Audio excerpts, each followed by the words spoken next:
என்ன பார்க்குறவங்க most of the persons கேட்குறது என்னென்னு பார்த்தீங்கன்னா, ஓடிட்டே இருக்கேடா முட்டி போயிடாதா அப்படின்வாங்க. முட்டி போயிடும்டான்னுவாங்க. நிறைய டாக்டர் சொல்லியிருக்காங்க அவங்க.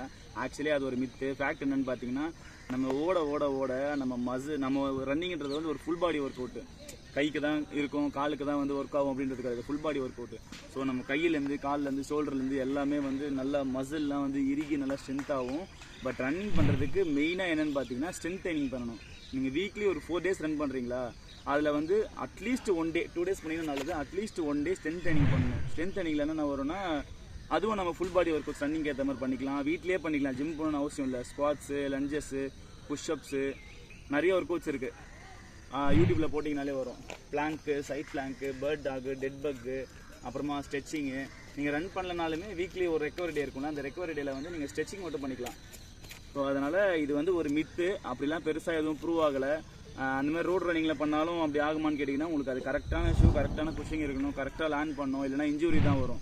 நீங்கள் ஏதோ ஒன்று தப்பாக ஓடிட்டு இன்ஜுரி ஆயிடுச்சுன்னு சொல்லி ரன்னிங் மேலே பழி போட முடியாதுல்ல. ஸோ அந்த மாதிரி தான். ஸோ முட்டி போயிருங்கிறதுலாம் ஒரு மித்து. நான் வந்து 2018 ஓடிட்டுருக்கேன். எனக்கு வந்து இப்போ வரைக்கும் எதுவுமே ஆகலை. நான் நல்லா ஸ்ட்ரென்த்தாக தான் இருக்கேன். இப்போ திருப்பி ஒரு ரீஸ்டார்ட் பண்ணியிருக்கேன். 2018 பண்ணிகிட்ருக்கேன். இப்போ 2 months திருப்பி ரீஸ்டார்ட் பண்ணியிருக்கேன். ஃப்ரீ ஃபிட்னஸ்க்கு வந்துடுவோம். நீங்களும் வாங்க, பார்க்கலாம். பாய்.